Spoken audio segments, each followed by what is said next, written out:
Welcome to On the Couch with Shuntai Hill. And I'm Johnell Allen-Bey. And guess what? We got our royal, look at us, look at us, look at us. Yes. We got royalty all around us. What do we call it on our other show? It's the Royal Court. Oh, the Royal Court. I like Yes, that. it is. Okay then. So we have Princess Lanklos? Lanklos. Yes. I keep getting that tied up. I apologize. You're okay. And you're a therapist, Yes, and you're based out of Louisiana. I am. Yes. And today we're talking about a couple of things. We are talking about mental health, right? And then we're also talking about how daddy issues, it could be people with daddy issues or even women with daddy issues, and how does that impact our lives? Sounds Okay. good, Adi? Yeah. All right. Yeah. So let's talk about what are the stigmas that are associated in the African American community when it comes to mental health? Yeah, so definitely the normalization around what is mental health. And so really when people think mental health, there is that I'm not crazy, like there's something wrong with me, if something's wrong with you, go to church. And so really just normalizing like what symptoms of depression are, what symptoms of anxiety are, and that everybody goes through them at some period of time, and that there are resources such as counseling, they're available to you. And just really to get rid of that stigma and that label that we have that's really transcending in the Black community. Yeah, I notice in like some of the movies that we see that there's always that uncle that's in a room locked up because he may have had social issues and he's not coming out and interacting with the family. Or they may say that aunt, you know, she a little crazy. Yeah. But we never define what the crazy is. Right, right. She's bipolar. But we never say she's bipolar. Right. We just say, you know, our precious. Yeah, Right. but also the overgeneralization of the term bipolar or the term like depressed, and I think that's some of that social construct of if you have a moment of being sad or like, oh, I'm depressed. And so not overgeneralizing, but also knowing when to use that term and when to get the help that you need. But I think that's a generational thing. Because in my generation, as men, we're not allowed to say, you know, I'm depressed. And so that could be a stigma. Because the fact that we were taught as young men, listen, you got to tighten up, you got to straighten up, you got to stop crying, and grow up. Yeah. And so that becomes a way of life for us. You know, we have to straighten up. You know, if something's affecting us, you got to just go through it. And I think that more than ever, you know, with COVID-19, with the way the world has changed, there's a lot of people going through some stuff right now. Yeah. And I really do feel sorry for our men now that are going through it, and I would say that. Yes, I feel sorry for you guys.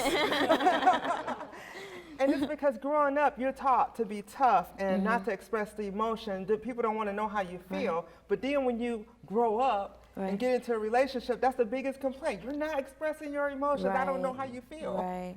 And then it causes issues. Yeah. Yes. Thank you for being sympathetic. Yeah. This is major. I felt energy from this girl over here. That's all right. Yeah. So how do you guys feel, not putting you on the spot though, about traditionally not being able to express your emotion and say how you feel? And then if you want to cry, cry. We're told to have a good cry. Yeah. Well, I think more than anything, it was given gender roles, right? For men, you had to be hard, right? Suck it up, put some dirt on it. It was something that I actually got told growing up. It wasn't my uncle, my Marine uncle. You don't cry, boys don't cry. But okay, so that left it to my sisters or my cousins or anybody else like that. And so as you grew up, you didn't know how to address when you were actually feeling that emotion. And it's not till now, like you said, in dating and in marriage and relationship, now what you mean I gotta deal with that now? I don't know how to process it. And so to assume that I know how to process or even put words to what I'm feeling, don't do that to me. Don't put me in that box, because I never got taught, I never practiced. I don't have a muscle for that. I like that. And as you always say about muscles, what happens? Yeah, if you Repetition. don't exercise, you lose them. You know, they have to, you know, resistance gives strength. And so that's one of the things important. And then when I think about this, you know, men, there's a stereotype about our behavior, you know, but no one really examines what we had to get to Right. to display that behavior. Right. You know, and we talk about multiple partners, and I always tell people, in our community, sex is empowerment. And so Right. we hear about women who want to be empowered, and we accept that, but what about the men who want to be empowered? And so we use that outlet, you know, until we figure out this thing in life. So, you know, I think it's important that we really talk about that, because that's important. And you know, you want to know why your young man is cheating all the time. He's trying to empower himself, right? Can I get away with that? No, we can't. We can't. Unless he's honest about his empowerment. Really, but we need to get to the root. Right? We need to have a conversation and then be inclusive with our women so that we can both go into it with a better understanding. What are you thinking? You ain't said nothing. I'm thinking a lot. Okay, but let me hear what you're thinking. Now, does it make a difference when you're He's growing about up to in? say Oh, something. I didn't. sorry. That's why I asked him. You was putting him on the spot, Yeah, so I was giving like- him time I to want him compose his exercise answer. on the spot, you know? Dude got something to say. I want to hear Well, what he's saying. the thing that's at the top of my mind right now is you know, you guys are stirring, when did I feel vulnerable and safe? Yes. Okay. And the vulnerability that I, you know, go back to is my mother, and I start thinking about when was it okay to cry? Okay. And it was okay. It was okay when around my mother and when I was younger, and even to this day, that's probably when I tear up and can feel safe to cry, because she's Right. the one who only gave me that outlet that it's safe. Right. It's safe for me to be myself Yeah. and show me what's wrong. I know you, son. Right. Open up. Right. And with that encouragement, you feel that safety. But I you know, you get to a point where, you know, even when you're dating the women want you to be that strong Right. shelter. So you can't get that same thing out of Right. the girl you're dating, or sometimes you're married to, because I mean, there's different levels of marriage. I see, you know, other people have great communication, Yeah. but, you know, you get to a point where you go back to, my mom's still the only place I feel safe to do this. And I think there's something to be said about Thank that, you. because we have to acknowledge and start normalizing that people are allowed to be multifaceted, that we don't have to fit into a box. And then with that multifaceted point is that, hey, men can be vulnerable just like women can be vulnerable, and women don't always have to be strong and empowered too, because that's where we start leaning into that superhero syndrome that we see from women wanting to take care of everything and feel like they have to do it. Right. And so really stepping away from what are these gender roles and just stepping into our place of, hey, this is what we want to do, let's make our own rules. Right. This is our house. You know, and not falling, you know, victim to whatever society is deeming as appropriate or Right. normal. I think one of the things that, by me coming home after 29 years, one of the things that's happened is I've been humbled. Yeah. And so I cry every day, you know, and it's always an awakening to me for me to cry, and it shows that the humbleness. I've been forced to do this, and I'm like, am I something going on? Why am I doing this here? You know, because of the fact that I'm pretty stable and I'm happy, but it's a humbling experience after being put and placed in society again and being able to have that restart. So I tell young men who I mentor, whatever way you're able to connect to who you are, right? Yeah. Display it, Yes. because that's the true you. Your authentic self. Absolutely. Yeah. So I appreciate that. It made me feel good about crying again. And as we talk about mental health, and I'm specifically talking about within the African American community, Yes. because right now in the climate that we're living in, there's a lot going on. Yes. Okay.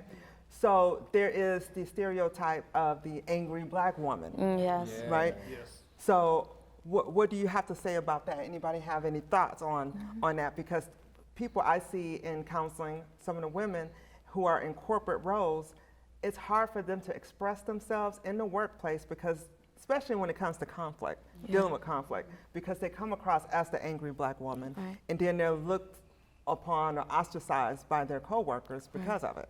And then if it's someone else, they're looked at as strong and independent, and they got it going on, Right. and we're looked at differently. You're absolutely right. We do face a lot of those challenges in corporate America. It's called microaggressions. In most cases, we do have to pivot and turn and be flexible in every role that we play, right? We're to be seen, be strong, do the work that you're asked to do with really minimal voice in some cases. Then when you speak out or say something, who are you? Why are you? Where does she come from? What is that all about? Like, doesn't she know her place? So it's a lot of different dynamics that we have to deal with in the workplace. And I don't think it's going away. I think that I think some of our colleagues are becoming a little bit more sensitive to understand that entitlement is one thing, and then what we are trying to come through is totally different. So they're starting to understand that the playing fields are different. They may not be able to change anything, but they're looking at us from a different perspective, just a little differently. And on the other hand, as a man, I have to coddle down because I'm a big person. And if I speak a certain way, it terms as aggressive, not assertive. And so, and if I'm intelligent, I still have to make sure that you're not intimidated in the room with me because that could come across. So being a man is a hard chore because the fact that we got to figure out how to adjust to this society where we're relevant and yet maintain our dignity. You know, so it's about a balance, and just putting all that effort on the balance. That's a lot of work, you know. And then now I have to be a man to my woman, and so now I'm dealing with all these things here, and then I come home, and now I got to have the proper etiquette because dealing with our sisters. They are strong, but they've been through some shit, right? And we got to deal with that. And you have to deal with it accordingly, two different ways. You have to be probably that daddy, because she has the daddy issues. So you have to deal with her as a person. When I say daddy, I mean a person who is taking authority to be able to say, I'm ready to lead you in the right direction. Follow my lead, and we're going to be safe, and you can be confident in it. That's a lot of work. Because our women just don't trust, right? Because they've been through so much mistrust. And what do you say to that? I mean, I think the important thing is that you don't have to do it alone. So this is a point when we start having that conversation about, hey, how about you start doing individual counseling? I'm gonna start doing it, and let's get some couple counseling together. People think that you go into counseling when something is wrong. It doesn't always have to be about something being wrong, but just really when you wanna take care of yourself and you're concerned about your overall health, and you just want a non-toxic, healthy relationship. I love that. Yeah. I love that. On the Couch with Shuntai and Johnell focuses on educational, humorous, and insightful topics based on extraordinary lives of real people. Each episode provides real talk from real people. What makes you want to change? There's three things that, make people change: frustration, inspiration, or desperation. Which one you want to choose? Because anger, let's not acknowledge that anger is also a survival. It's part of survival. It is a natural emotion that comes with survival. And so you're going to have anger, you're going to have sadness, you're going to deal with grief. And so our job is not to erase those emotions, but to get what you need out of those emotions to move forward. Get the tools that you need from that so it can be constructive. Hey, you know what? This is the way you live life to the fullest. This is the way relationships are the best. This is the way God wants it for you. But there's a cleansing, there's an educational process when you talk about some of the things that you experience, because oftentimes you're not the only one that's gone through it. And that's where the embarrassment comes in, when we think we're the only one that's been treated this way, or how could he have done this to me? Other people have gone through similar things. I was incarcerated for 29 years. I've been home now for 28 months and 8 days. I'm excited. What time is it? Wow, I don't know. And 4 hours. So I'm excited to be here. So Johnell, why don't you start with telling us about your story and your journey? How did you, tell us a little bit about your backstory. Join Shuntai Hill, a certified counselor, and Johnell Allen-Bey, a life coach and relationship expert, weekly for On the Couch with Shuntai and Johnell.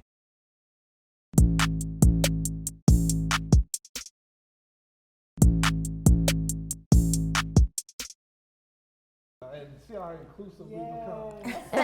what I'm saying? See how it's a balance here? You know, it's not no war. You know, we're not to be empowered without being inclusive.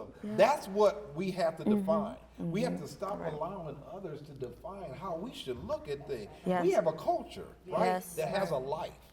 Well, let's understand the life that our culture breeds, and let's respond accordingly. And and I believe too. So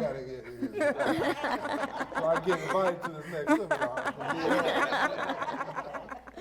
And I believe traditionally that we as a culture did not seek counseling because we went to the shelter of the church for it. But faith without action, prayer and meditation and our faith is just one piece of it.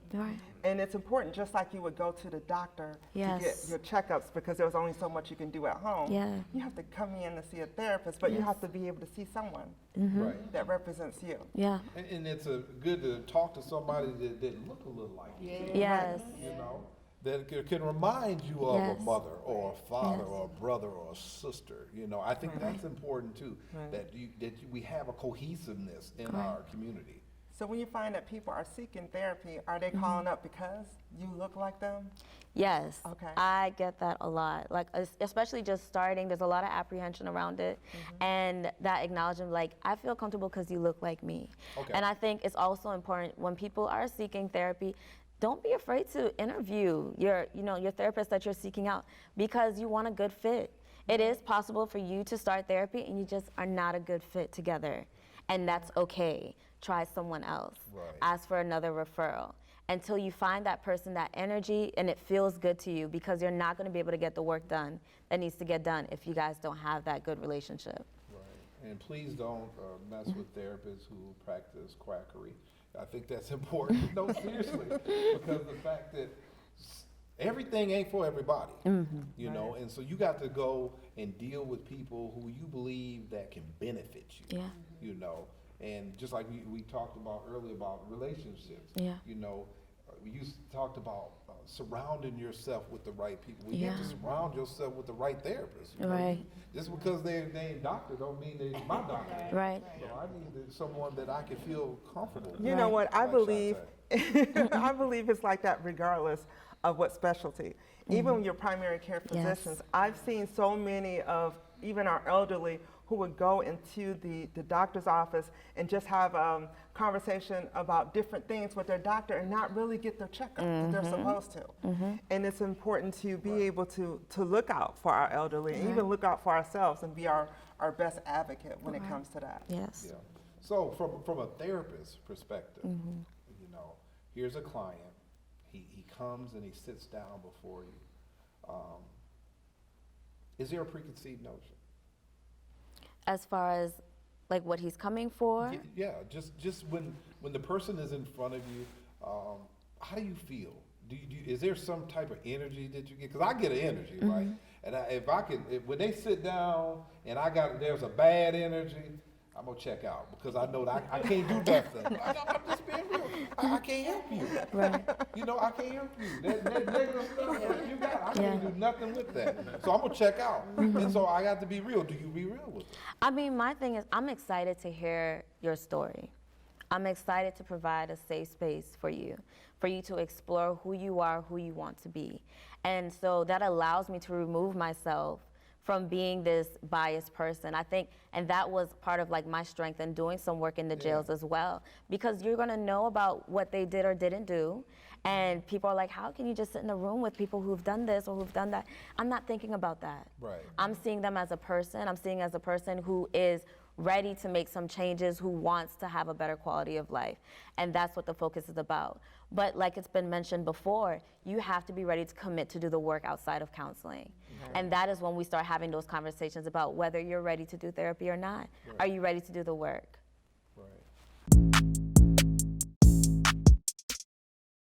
On the Couch with Shuntai and Johnell focuses on educational, humorous, and insightful topics based on extraordinary lives of real people. Each episode provides real talk from real people. What makes you want to change? There's three things that, make people change: frustration, inspiration, or desperation. Which one you want to choose? Because anger, let's not acknowledge that anger is also a survival. Okay. It's part of survival. It is a natural emotion that comes with survival. And so you're going to have anger, you're going to have sadness, you're going to deal with grief. And so our job is not to erase those emotions, but to get what you need out of those emotions to move forward, get the tools that you need from that so it can be constructive. Hey, you know what? This is the way you live life to the fullest. Okay. This is the way relationships are the best. This is the way God wants it for But you. there's a cleansing, there's an educational process when you talk about some of the things that you experience, because oftentimes you're not the only one that's gone through it. And that's where the embarrassment comes in, when we think we're the only one that's been treated this way, or how could he have done this to me? Other people have gone through similar things. I was incarcerated for 29 years. I've been home now for 28 months and 8 days. I'm excited. What time is it? Wow, I don't know. And 4 hours. So I'm excited to be here. So Johnell, why don't you start with telling us about your story and your journey? How did you, tell us a little bit about your backstory. Join Shuntai Hill, a certified counselor, and Johnell Allen-Bey, a life coach and relationship expert, weekly for On the Couch with Shuntai and Johnell.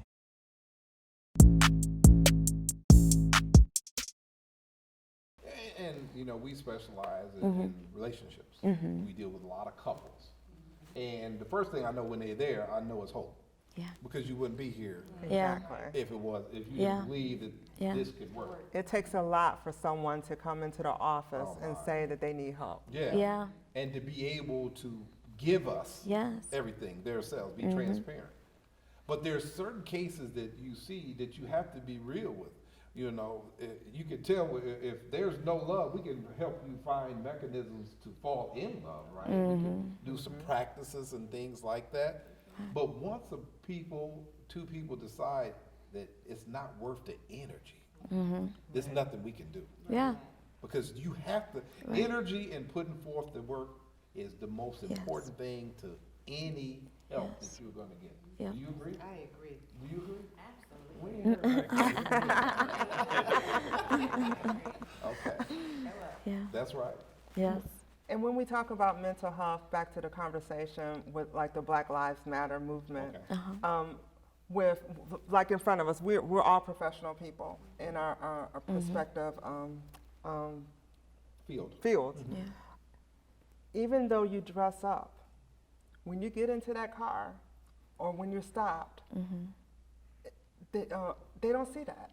It's reality. It's not. The reality is that you're an African American first. Yeah.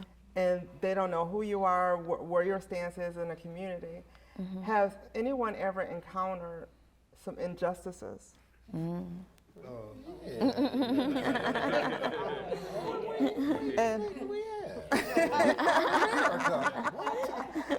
and to say that you've had that experience, or that's part of your card of being like, it is. But we think of it as a way of life. A hard thing. See, that's the sad part.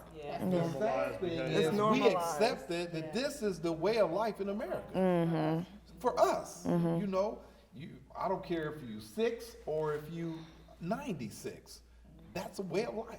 And so, that's what has to change. The narrative that has to change. Yeah. It shouldn't be normal. Right. When I was in prison, violence was normal. Right. But I had to check myself and say, hold on, this is not normal behavior. This, you know what I'm saying? This is abnormal behavior. It's abnormal to be locked up. It's abnormal to look through the world through a fence. Right. It's abnormal to be, when a bell goes off, that's when you eat. But if you accept that as reality and what's real, that becomes your life. Right. You become institutionalized. Right. our people in this country have become institutionalized to the systemic racism that exists. That has to be eradicated. That's the mindset that has to be changed. And as a mother, it's a stressor on me with adult sons that each time that they leave or say that they're going to travel or take a road trip, I get concerned, I get anxious. And that's just another stressor on top of my life amongst any other stressors that I deal with. But I shouldn't have to deal with that. As fathers, we feel the same. I don't want you to think this is just a mama thing, because it's a father thing too. We worry, right? Because we know what effort we put to survive, and you always want to second guess, did I tell them, what to do? Or even if it's a nephew, or even if it's a cousin, you want to say, did I impart the right things to him? Does he know what's happening here? The reality that this, so this is all, it's not just a mother's thing or a father's thing. It's a human thing, and we have to make it the narrative. Until it's felt into the heart, nothing will change. And so part of the challenge that we have is you talk about us accepting things the way they are. We accept things because of the lens that have been given to us and what history has shown us. Think about it. Yes. We went through civil rights and all of that, and we're supposed to have our civil rights. Get this act passed. We're like, okay, we get closer, we get closer, we get closer. As diversity and inclusion begins to take over and begins to become more into the workplace, the diversity became checking off boxes. Well, if you have a white woman, they're diverse. So now we can check that box. You don't have a black woman, where are you? It doesn't matter. Then we continue on, and we even diversify that portfolio more, because then we become more inclusive of multi-ethnicity and gender differences and those kinds of things. And what happens is the black woman, and you talk about being this considered as assertive, versus aggressive. The black woman is like, I'm excluded. I'm not here. I'm just, what happened to us? Where do we go? And then you get the black man that says, well, it's always been that way for us. What you talking about? This ain't nothing new. It's always been this way for us. So we begin to accept those things emotionally and mentally, which is why I'm a firm believer why we have so much mental illness that is not even diagnosed. Because that acceptance of what we believe that is out there that should be that way. We don't know any differently. And when Black Lives Matter started, the conversation was, oh, what y'all get so upset about? This has been going on for years. It's just that somebody got caught. Somebody got caught on a video and a death happened. Now you can't deny it. But until that point, it was like, what's new? What's new? We've been dealing with it. So I think the opportunity, though, is that when others now say, oh my gosh, I didn't really put myself in your shoes. I didn't really understand. I now want to open up my eyes to see something different. Seeing it is one thing. The heart has to change in order for that to take place. I love this. This is why we created the show, for ordinary people who live extraordinary lives. And this has been extraordinary. We thank you for showing up on the couch. On the big couch. The big couch with Shuntai and Johnell.